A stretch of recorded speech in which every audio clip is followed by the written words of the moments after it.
Thanksgiving had always been loud in my brother's house. The dining room buzzed with chatter, the clinking of forks, and the carefully painted smiles that masked years of secrets nobody dared to touch. My 16-year-old son, however, had the kind of eyes that saw through pretense. He had listened long enough to the grown-ups circle around the unspoken, until finally, his voice sliced the room with one question, sharp, clean, impossible to ignore. A silence fell so quickly, you could almost hear the air collapse. Then my brother's face twisted red with rage. He stood up, slammed his hand against the table, and kicked my son out of the house in front of everyone. Before I reacted, I studied the faces of my family. Those who turned away, those who smirked, those who were secretly relieved it wasn't them. I didn't shout, I didn't argue. Instead, I walked to the door, put my arm around my boy, and we left.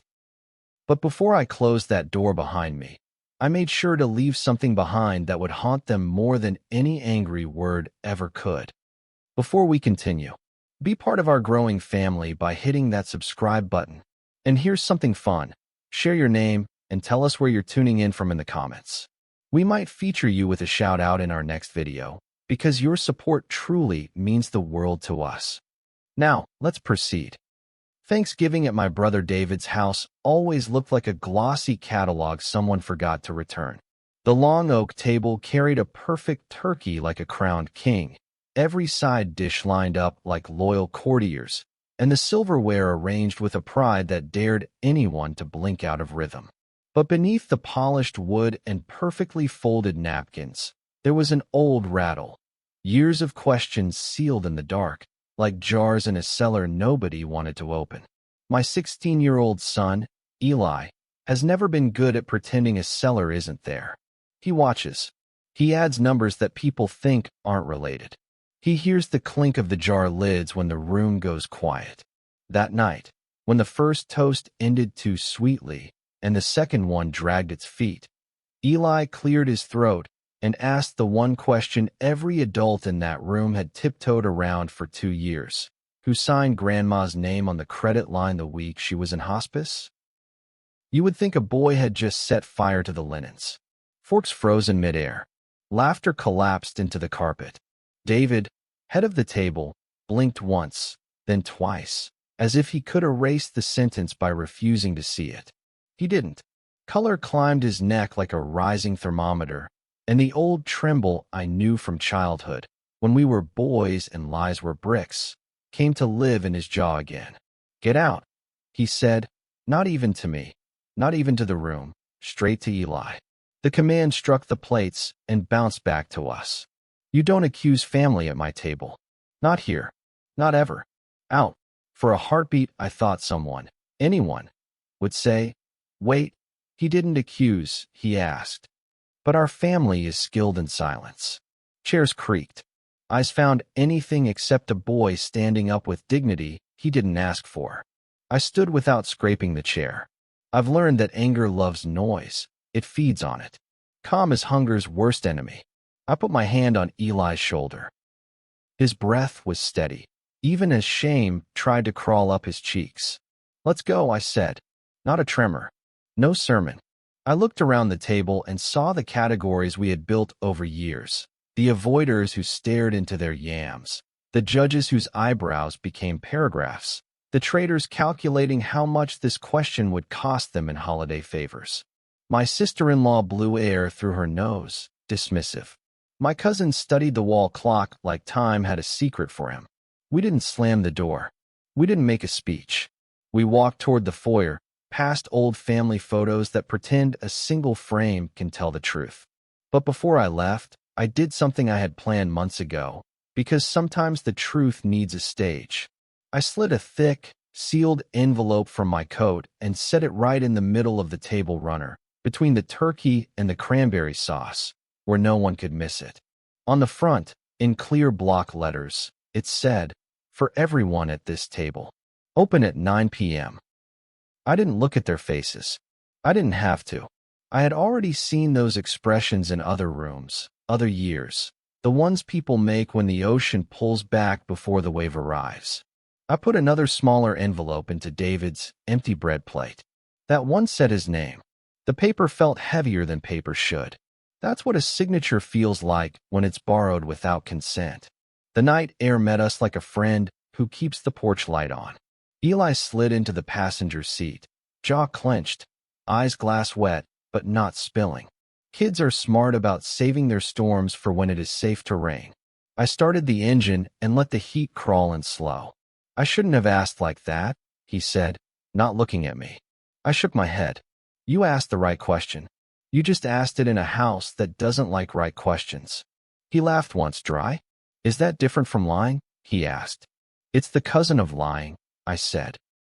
The kind that smiles in photos and never lets anyone count the receipts. We drove. City blocks unspooled like ribbon. At the light, he finally looked at me. Dad, did he really sign it?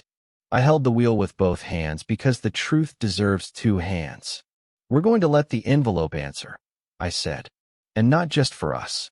At 9 p.m., my phone buzzed the way a locked door might when a key finally turns. I had set up a simple thing. Once the big envelope was opened, a QR code inside would lead to a read-only folder I'd created months ago. I had been saving emails, bank confirmations, timestamped texts, and, most crucially, a report from a forensic document examiner who had compared the signature on the credit line with Grandma's known signatures across 20 years. It also contained the audio of a call that never should have been recorded but was. David instructing an associate at the bank, laughing in a whisper about keeping the family quiet till the estate clears. The notification told me 12 people were now viewing the documents. I imagined the phones lighting faces at that table like a campfire nobody planned for. A second notification came fast, 3 downloads. Then another, a message from my cousin, call me. The smaller envelope on David's plate contained only 4 things. A certified letter confirming the bank's receipt of my fraud claim, an executed revocation of the limited power of attorney he had, which I had allowed during the months I traveled for work, a notice from the trustee, me, suspending all distributions pending investigation, and a photocopy of Grandma's last handwritten recipe, with her familiar loops and pressure, so that the difference in the forged signature would not require a degree to see. I had given him the grace of seeing what was about to arrive before everyone else saw it arrive. Grace is not the same as mercy, and it's never the same as forgetting. As Eli and I ate drive-through burgers in the quiet company of a parking lot, my phone lit with names I loved and names I tolerated, each one now forced to choose between the old habit and the new fact. Are we in trouble? Eli asked, unwrapping the burger like a ceremony. The question carried a summer's worth of smaller questions inside it, about belonging, about the cost of asking out loud. We're in change, I said. Change feels like trouble when you've built your house on a secret. He nodded and took a bite. Grease paper crinkled. Somewhere in that subdivision, chairs scraped, the envelope tore, and the past walked into the present wearing proof for a coat. I told Eli what I had never told him because I wanted his innocence to grow muscles, not scars.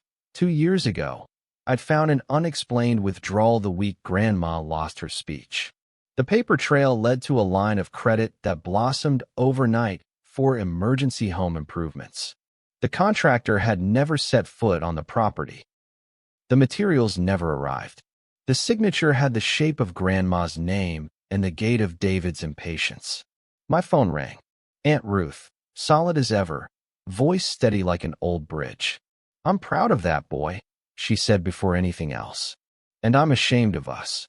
She didn't ask if the evidence was real. She had always known the cellar had jars. We're leaving David's, she said. Your envelope is thorough. The word hung there. Thorough, like a blessing and a eulogy. He's calling you names, she added softly. He called Eli a liar. I looked at my son and made a promise with my eyes. He called a mirror a liar, I said. It's a common mistake. When we hung up, I told Eli we were checking into a hotel with a pool even though it was winter and the water would smell like childhood Saturdays. Sometimes the body needs a place where gravity behaves. At the hotel, While Eli swam slow laps and learned how water keeps secrets of its own, I answered messages with the patience of a scribe. I didn't gloat. I didn't threaten. I sent links. I sent pages. I sent the part of the trust clause that Grandma had insisted on when she still sharpened pencils at the kitchen table. Any family member found to have exploited her or any dependent would be temporarily removed from distributions and voting privileges until reconciliation and repayment. She had written it after her own brother borrowed from his pastor's fund in 1978 and paid it back with interest and shame. She believed in repair, not ruin. The clause wasn't revenge. It was a path back that required feet to touch the ground. With the documents open, the path appeared beneath us like a bridge in fog. Around 11, David called. I let it ring once to remind myself I had a choice. Then I answered. His voice came out tight, like shoes too small. So this is how you do it? On Thanksgiving. I breathed once slow. I did it the day you decided a dying woman's hand was a pin you could pick up, I said. Silence. Then a clatter as if he'd knocked into a chair. You think you're a saint, he said, grasping for a story where I wore a halo that could be stolen. No, I said. I think I'm a father who watched you kick a 16-year-old boy out because he asked you what the bank would have asked you next. It is amazing how quickly a room can be measured by the word boy. He tried a different road. You'll split the family. I looked through the glass at Eli floating on his back, ears underwater, staring up at a ceiling that held. Eli did that years ago, I said. I'm just turning on the lights. When we finally settled in the room, Eli wrapped in a hotel towel like a robe. There came the question he had saved for safety. Will we be okay? I sat on the edge of the bed and told him a story my mother told me after the roof leaked one summer and it rained inside our living room.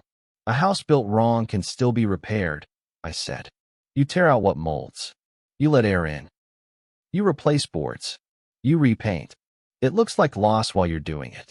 Then winter comes, and for the first time in years, you sit inside, and the rain is only where it belongs. He nodded in that slow way 16-year-olds nod when they want to believe you and are trying to find room in their chest for the belief to live. Before I turned off the light, I opened my laptop and typed one last thing into the shared folder, a letter addressed to the people I love who were at that table. I wrote about how families are not made by holidays, but by habits. How truth told kindly is still truth. How Eli did not break anything that wasn't already cracked. And how I would meet anyone who wanted repair with my hands open and my boundaries firm. I finished with Grandma's recipe scanned at the end, her handwriting as familiar as sunrise. Remember, I wrote beneath it, she fed us with these hands. We honor her by refusing to use her name as a tool. I closed the lid. Eli was asleep, his breath the softest metronome I know. Outside, the city exhaled. Inside, the air learned us again. Thank you so much for watching.